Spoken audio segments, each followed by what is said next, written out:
Coming up on the Inside Indiana Business Television podcast, what can retailers expect for the 2019 holiday shopping season? A prominent women's business organization will honor Hoosier visionaries. We talk to the new coach of the Indiana Fever. A big data project brings health and education together.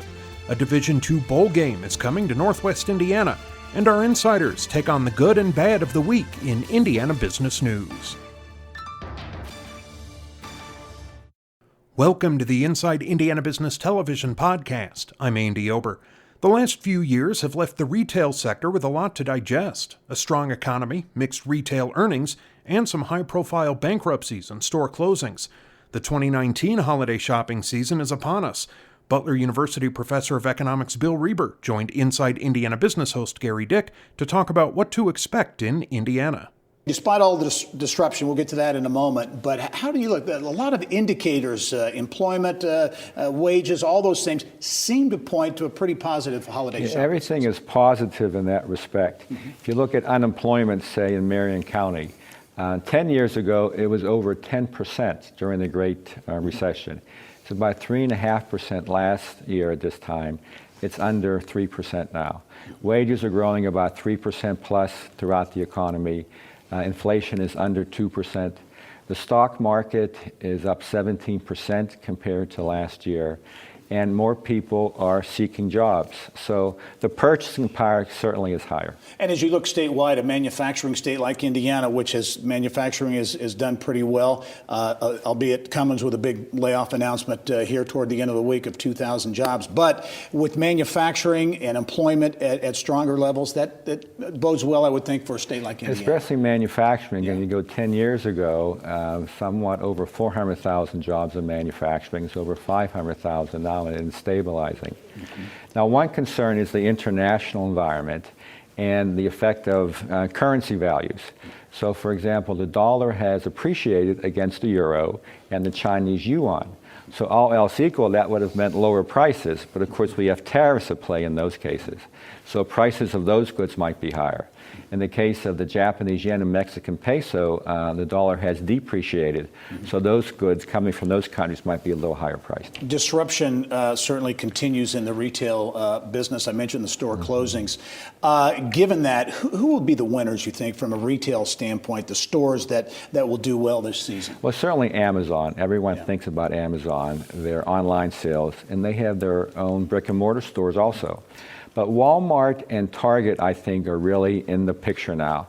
They have so many stores, and people can order online from Walmart and Target, and the stores can deliver from their locations, or people can actually go to the stores and pick up the goods themselves. So there's a lot of dislocation, but those two stores seem well placed. Online shopping, e-commerce certainly isn't going away. All the expectations, predictions, I'm seeing double-digit increases there. So that continues to be an important part of the retail mix. That's right. There still is Black Friday and Cyber Monday. Now, Black Friday, the term is coined because the retail season might be losses until you achieve Black Friday. And red is the color of losses. Black is the color of profit. So that still kicks in Black Friday, and it's reinforced with Cyber Monday. And don't forget Giving Tuesday, where people, because their purchasing power and incomes are higher, are more apt to give with hope on Tuesday. And people who were down on their luck this year might be able to give more next year. Yeah, and the weather even plays into it a bit in terms of people going out to the That's stores right. and malls. You have to get into the mood, and I guess the wintry weather gets you into the mood Monday through Friday, and then with hope it warms up on Saturday and Sunday, and it's easier to shop. All right, the season is here, officially at least. Bill Reber, professor of economics at Butler University, thanks as always. Thank you. All right. Still to come, we meet the new coach of the Indiana Fever and examine the link between health and school readiness. But first, the Indianapolis chapter of the National Association of Women Business Owners is celebrating its 16th year with its Visionary Awards Luncheon. The organization will honor women in categories including Emerging Entrepreneur and Woman Business Owner of the Year. NABO Indianapolis President Lisa Paricchia came in studio with a preview. Should mention you're also a partner and owner at Sponsal CPA Group. NABO, great organization, national organization. Give us kind of the thumbnail description of the organization and what it's all about. Okay. We're an organization that promotes women in business across the state of Indiana, and then we have a national organization. We are one of the largest chapters in the country, and we have over 200 members and corporate partners, and it's really important for us we include diversity and membership of all types, and we promote advocacy. So we want to advocate for all women business owners and actually business owners across the state of Indiana. And you mentioned the Indianapolis chapter, one of the largest in the country. That's reflective, I think, of a lot of support for women-owned businesses in Indianapolis and the state of Indiana. Absolutely. We have several corporate partners and strategic relationships throughout the state of Indiana. Let's talk about the Visionary Awards. It's a luncheon. This is the 16th year of that event. I've attended. It's a very powerful event. You hand out a lot of awards. Talk about what folks who go to this event, what they will see, what they will experience. Sure. So the award will have over 600 attendees this year, and what they're going to see is NABO is awarding those women in business that have succeeded and thrived through a lot of challenges, and you're going to be able to meet other women business owners, other communities, partners that we have, and celebrate just the success of women in business and everyone that supports them. Jennifer Magley, yes. I believe, is going to be the keynote speaker, and she's a local success story. Yeah, so Jennifer's a former tennis player. She's an NCAA division coach, and she also is an owner of Open Gym up in Carmel. Why is this event important? I mean, it's always important to get together, you recognize people, but is there a bigger meaning and impact that you feel that happens at the Visionary Awards?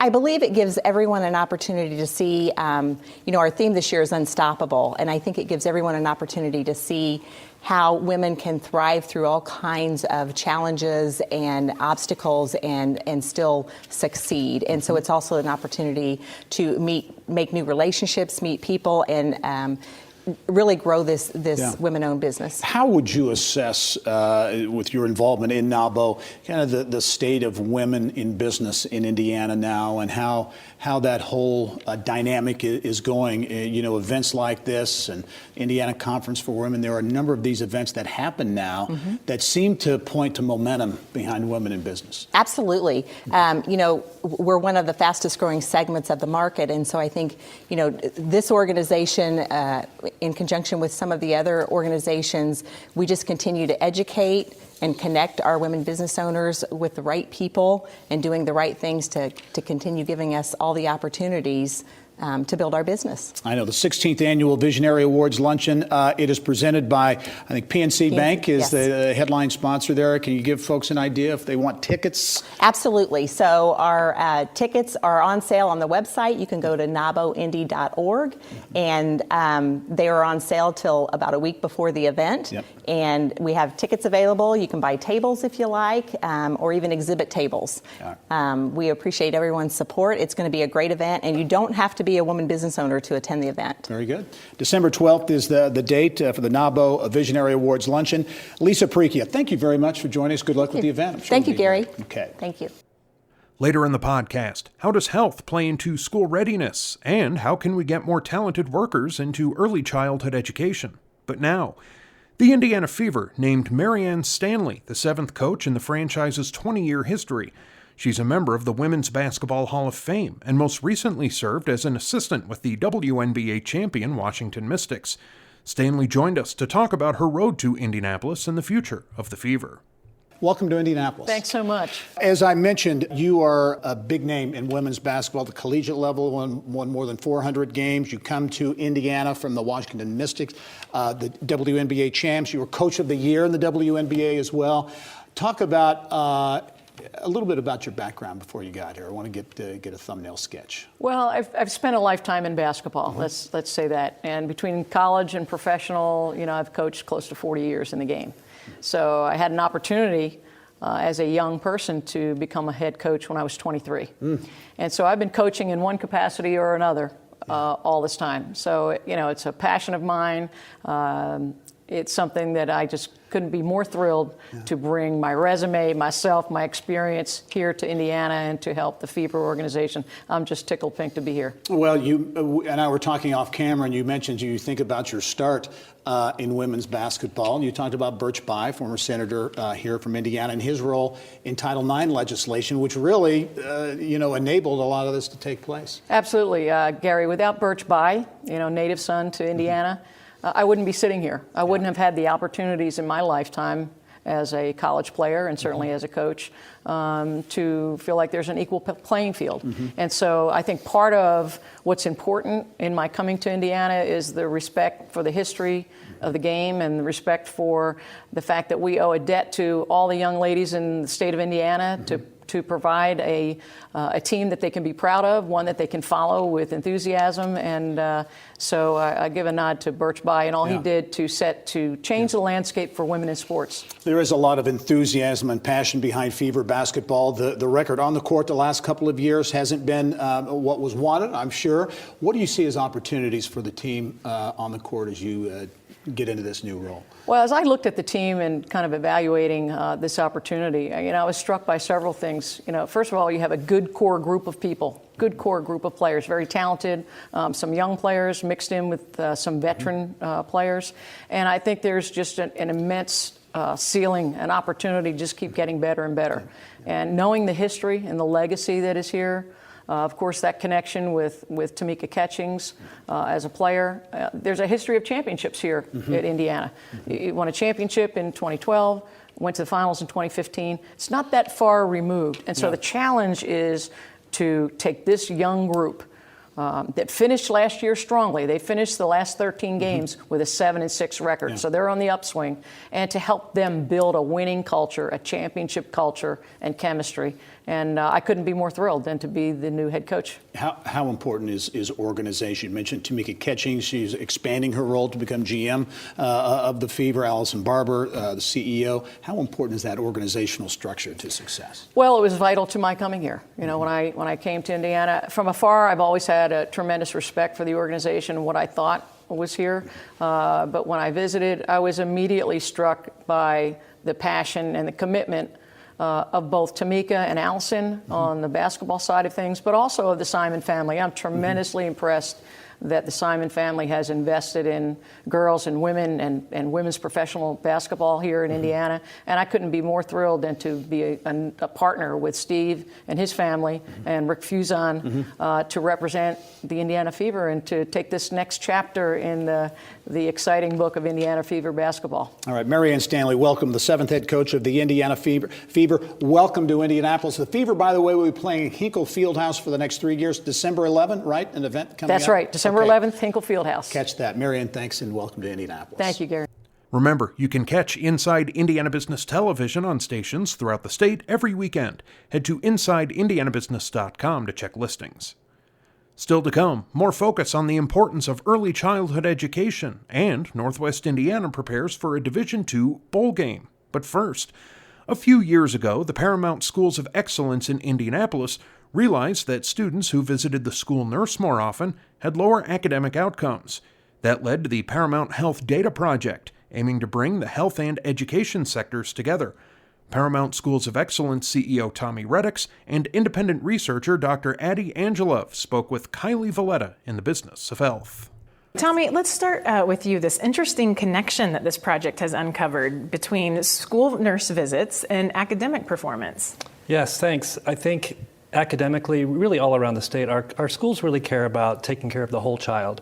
And what we're finding is that students are spending 1,400 hours or more in the academic context at school, and some of them 2,600 hours a year just at the school itself or after school or before school. But what we weren't doing is looking at the data that we were getting from those same students when they were going to the nurse. And when we took that data and correlated against academic achievement for our kids, we realized it was really telling a major story, something that would allow us to move proactively to help that child and help them get through what other health condition might be taking them down or making it hard for them to succeed academically. So for us, it's a very meaningful process to say, say that health is really a strong part of school readiness for a child. And if we pay early attention to that, we can be really impactful in their futures.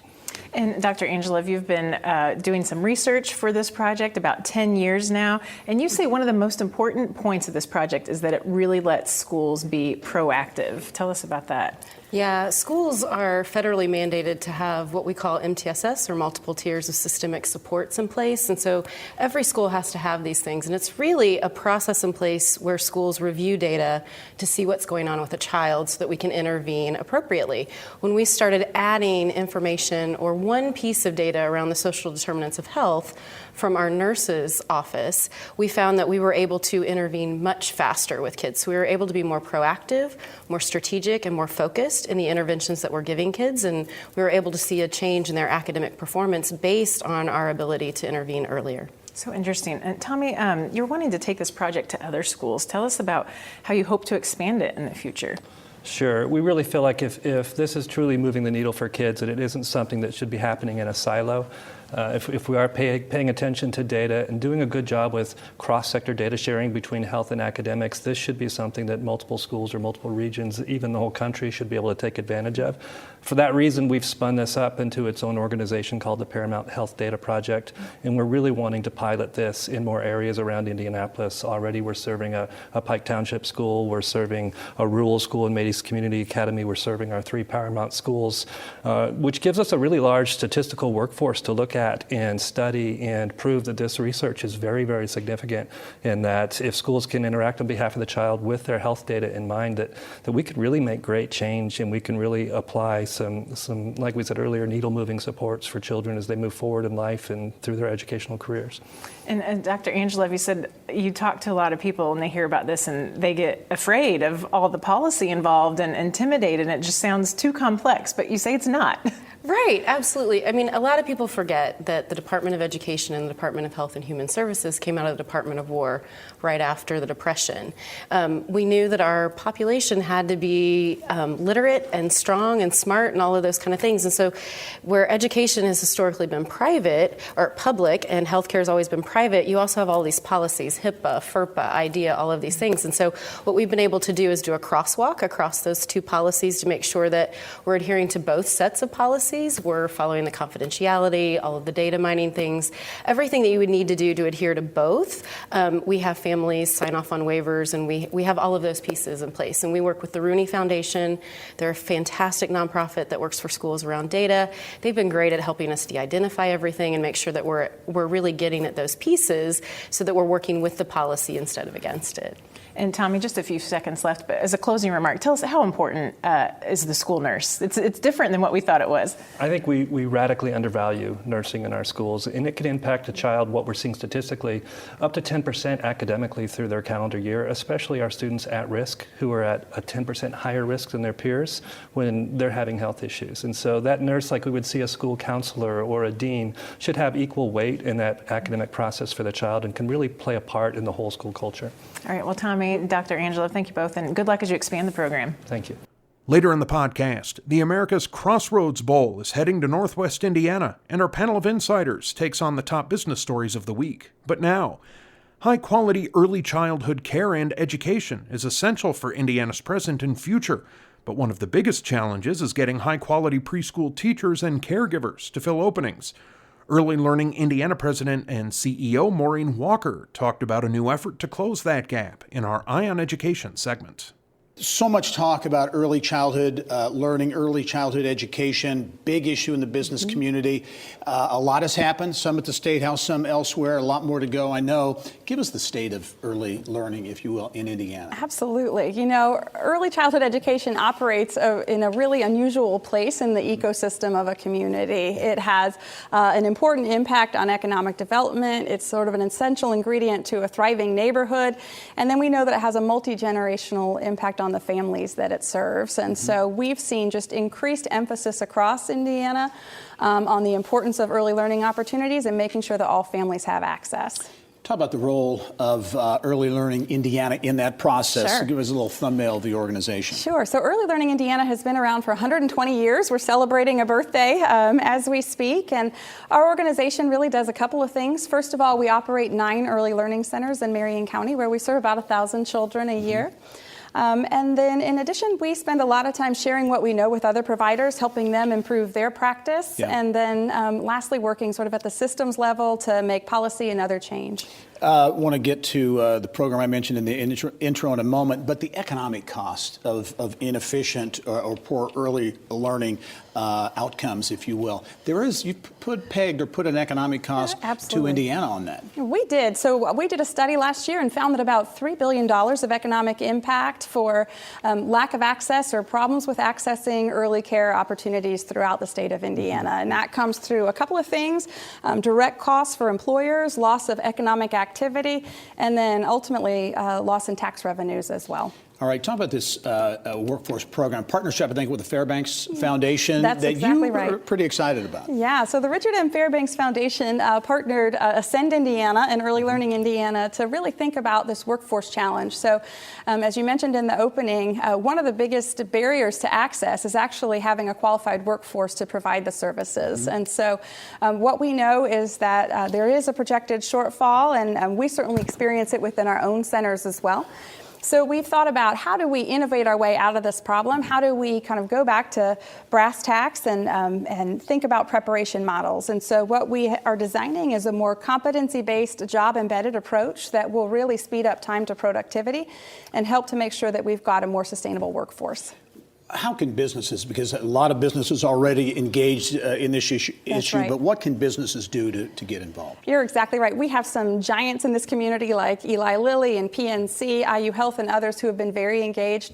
If you're a business that's just thinking about becoming involved, we would really recommend you start by surveying your own workforce. What are their needs in terms of childcare? There are opportunities through flexible spending accounts and other things that almost any employer can do. If you're more interested, you could partner with a early childhood provider like Early Learning Indiana to provide a benefit to your team members as well. So there are many things they can do. Yeah, very quickly, this is not a budget writing session at the Indiana State House, but I know that's a big issue for proponents of early childhood education. As you look to next year and momentum behind, how do you see the landscape? Yeah, we'll continue to talk about the importance of pre-K. We had a great budget year last year and managed to keep our funding level, and we look to expand that to additional counties and children going forward. All right, Maureen, Early Learning Indiana is certainly a very important organization dealing with a very important issue. Thanks for joining us. Look forward to having you back on the show. Appreciate it very much. All right. Still to come, perspective on the good and bad of Indiana's week in business news. But first, Ohio Dominican and Truman State will meet December 7th in the inaugural America's Crossroads Bowl in Hobart. It's part of a partnership between the team's conferences and the city. Great Lakes Valley Conference Commissioner Jim Namovich and South Shore Convention and Visitors Authority Executive Vice President Kate Holderby talked about the game with Bill Benner on Inside Indiana Sports. Jim, let's start with you. How did this idea, I mean, I know that you have teams that qualify for the NCAA Division II playoffs, but now you have an additional postseason opportunity through the bowl game. We do, Bill, and thanks very much for the opportunity to be with you. A couple years ago, we're our 8th year as a Division II football playing conference. We're 41 years as a league, but only 8 sponsoring football. And I was looking for an opportunity to expand postseason opportunities for our student athletes. So 2 years ago, we were coming back from Chicago from a volleyball tournament. We came over to the South Shore Convention and Visitors Authority, met with a gentleman by the name of Rick Flutka, and said, hey, I've got an idea. We'd like to host a football bowl game. Rick knew exactly what we wanted. His daughter had been a student manager at Purdue during the Joe Tiller era. And from there, we've been working for 2 years towards this, and really looking forward to December 7th for the inaugural bowl game. And Katie, of course, with the Visitors Bureau, you're always looking to drive traffic, and this seems like to be a good fit for you. Yes, we are. We're always looking to drive traffic, especially in December when we need it the most. It's a great fit at Hobart High School, pretty close to the city of Chicago, not far from Indy, so in any direction, it's accessible to both teams. And I know you've cooked up a lot of other activities beyond the football game that will really make this a great experience for the student athletes. Talk about a few of those. We did. Yeah. The team arrives on Thursday, December the 5th, so we'll host them for dinner that evening. The next day on Friday, we have them busy all day with some interaction with Hobart High School and their elementary schools. In addition to that, we have a tree lighting that evening on that Friday night, so the team will interact with the community, and then the next morning it is game time. Jim, talk about, and I didn't realize that the other conference, the Great Midwest, also based in Indianapolis, so this was an easy fit for the two leagues to get together. Made easier by the fact, Bill, that Tom Dager, who's the commissioner of the Great Midwest Athletic Conference, worked for me for 5 years as my associate commissioner. So, their offices are right downtown Indianapolis. We're in the Pan Am building. They're located above the old spaghetti factory. So, it's been really wonderful to partner with Tom on this initiative, and it was very important for both of our conferences to be able to do something for our football programs to expand that postseason opportunity. And like I said, Katie and everybody up in Hobart and from the South Shore Convention and Visitors Authority have been so helpful and accommodating. We think we're going to put on a really great show for both teams and for the fans. Katie, there's another great new sports, the Mascot Hall of Fame is up there, and you're going to get, they're in Munster, right? They're in Whiting. Whiting, Yep. I'm sorry. That's okay.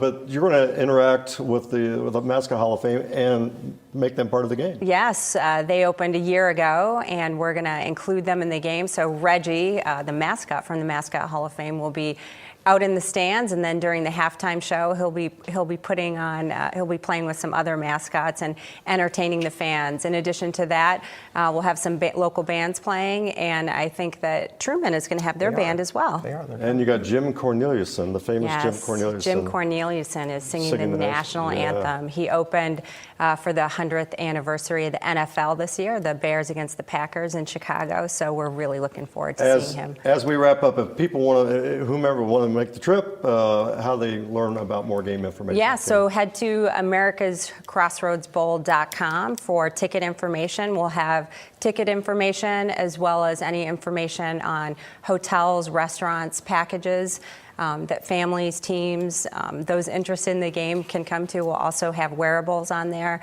and everything they need to find out more about the game. All right. Well, Katie Hobart from the South Shore Convention and Visitors Authority and my good friend Jim Naumovich from the GLVC. Thanks for being on the show. Have a great inaugural bowl game. And finally, our insiders take on stories including holiday spending and big layoffs planned at Cummins.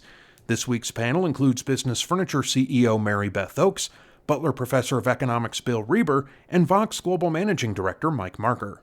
Holiday shopping season officially, it seems like it never ends, but officially kicks off, I guess, this weekend.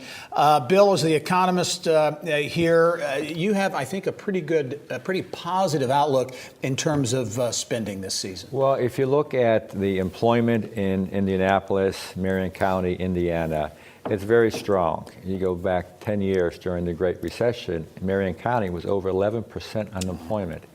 It was about 3.5% last year this time. It's under 3% now. Wages are growing faster than inflation, and employment levels are much higher. So to that extent, it should be a good holiday season. Yeah, and Mary Beth, we were talking off camera.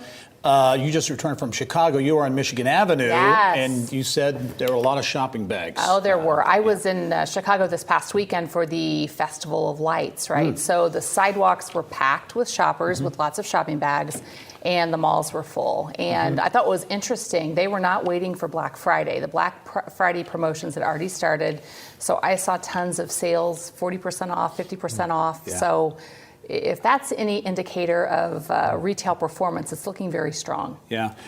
Mike, your gut feel, as Bill said, the kind of the macroeconomic indicators are pretty good. Unemployment or employment is at a good level. Wages tend to be coming up. So confidence should be at a decent level. Yeah, I think confidence is at a decent level. I think to the point about spending power, it's there. So for me, it kind of comes down to how do we choose to spend those dollars then, right? And in terms of shop local initiatives, certainly a big fan of the Magnificent Mile in Chicago and doing some shopping there. but how can we also support kind of local companies, because it's such an important time of the year for them. And also, there's research that shows that buying experiential gifts for people has a really positive impact. So when we think about like cultural institutions and organizations like the Indianapolis Zoo and memberships to support some of those folks, I'd like to see some of that in terms of how Hoosiers think about gift giving. Do you think small businesses are getting a little more attention? I think as American Express has been associated with the Small Business Saturday, which I think is this weekend, and a real focus on those small businesses, because there's so much attention, especially online shopping and others with the Amazons and the big retail. Yeah, I think there's a give and take here for us as we think about our economy. I think the Shop Local initiative is fantastic and supporting local companies and buying their goods and services. But then we also have a big FedEx operation here, and we have a very large Amazon fulfillment center. So it's not an either or, buying online and if you see a FedEx worker, certainly give them a hug over the holidays, because they're really going to be humming out there pretty soon. There was some negative news, a lot of positive news we've reported on this year in Indiana, especially when it comes to manufacturing. But this week, a bit of a shocker. Columbus-based Cummins announcing plans to lay off 2,000 workers globally, exempt employees globally. No word on how many will be here in Indiana as opposed to in other locations. But Bill, as you look at that announcement, Cummins saying the kind of a slowdown is going to be a little steeper than they thought, but taking some pretty bold action. Right. Cummins is an employer of choice in Indiana and around the country, even around the world. So it's a major hit when Cummins has to lay off individuals, especially around holiday time. But the international economy is quite volatile, and this is really to be expected. Yeah, Mary Beth, as you look at this and you work with some of the biggest iconic brands in Indiana, your sense is, some people talk of a slowdown in 2020. Some people say not so much. They're kind of all over the board. Any feel for that? The organizations we've been talking to as we forecast, ahead for 2020, it looks very strong still. I would say there's going to be a little bit of a slowdown, maybe a little bit softer than 2019. But, we gauge it by our organizations investing in their workplaces. Are they hiring? Are they making those expenditures, on really investing in their spaces? And we're seeing double thumbs up. We're seeing a very strong, even Cummins, they have plans to work on. And they're not backing away from those expansion plans, which are substantial. Not as of yet. Not that we've heard of yet. Yeah. No, I was not, I think their business is very cyclical, obviously. And, I've seen this happen a few times in the history of my time in working with them. Yeah. So I was surprised, but maybe not so surprised. So. But yeah, and in an outfit like Cummins, it's a global entity, as Bill mentioned, and so TBD on how many of these jobs will be local, how much will feel an impact here locally versus around the globe. But there's so many geopolitical things that touch their business that eventually we'll hear more of this story. But for now, I hope it doesn't impact us here too much locally. Yeah, should also mention news this week that Stanley Black & Decker, the Connecticut-based company, announcing layoffs that will take place in Greenfield. About 140 workers or so will be impacted at Stanley Black & Decker there in Hancock County. So those a couple of announcements in the manufacturing sector that point to perhaps an uncertain next year. We'll see how that plays out. On the positive side, Indiana continues to attract international investments. Solimftech, the precision ag company based in Brazil, had announced earlier this year and opened a U.S. headquarters in West Lafayette at the Purdue Research Park. Now they say, Mary Beth, they're going to locate global headquarters, the whole deal, they're going to move it to Indiana. A testament, I think, to Purdue, to the state of Indiana, to AgriNovus Indiana, organization behind a lot of this food and ag bioscience movement. I think it's also, if you look at the local government in West Lafayette and Lafayette, they are great places to do business. Mayor Dennis, we've worked with him in West Lafayette, and I'm really I continue to be really, I really look at those companies that they've been adding in those communities that have been coming there. And I think there's a reason for it. I think it's a great place to do business. I think obviously the talent that comes from Purdue, being there in a college town, I think there's a lot of positives, but they really do continue to attract top-notch organizations and a lot of growth there right now with all the companies that we've been working with. Yep. There's a great success story here in what I've heard from AgriNovus in that this company, Solimftech, was planning to place their U.S. headquarters in Illinois. And from what I've heard, it was almost done. And Beth Bechtel and the team at AgriNovus heard of this, from some introductions that were made, and they said, wait a minute, you should know what we bring to the party here, and you should really give us a good, strong look. In short order, Governor Holcomb was on the phone with them. Purdue University President Mitch Daniels was on the phone with them. And that synergy of Agrinovus and this cluster that they've built here together in the state is a real powerhouse. So that happened a year ago when they said they'd be here. And so they know how to get people here, but then they know how to keep them. Because now it's like, now we'll do the global headquarters too. So it's really impressive the work that those clusters and that can do. story, representative, I think, of momentum and going on collaboration around the state of Indiana. Also interesting, and we only have about a minute left, places to visit in 2020. Indiana makes the list from Frommers. They only picked 20 places in around the world to go to. Indiana's one of them. The dunes in Michigan, but then they went on to talk about how great Indianapolis is and all the great things we're doing here. So I think it's a part of the branding strategy for our state, really getting the story out there about what a great state we have, great cities, great people, great resources, and I think it's paying off. I think getting that message out there is helping us. From a business standpoint, Bill, this kind of publicity, you think beyond the numbers, do you think it has an impact? It's a nice location. We have clean government. It's just nice to be here. Yeah, and I think that national park designation up there for the dunes is a real game changer. It'll get people here who hadn't thought about it as a destination. And then when we get them here, we bring them into other parts of the state as well. Thanks one and all. Mary Beth Oakes from BFC, also Bill Reber, Butler University, Mike Marker from Vox Global. Thanks very much. That wraps up this week's Inside Indiana Business Television podcast. Remember, you can find all of this week's TV segments, as well as the top business news from throughout the state at InsideIndianaBusiness.com. While you're there, you can also subscribe to our platform of free e-newsletters. This is Andy Ober for Inside Indiana Business.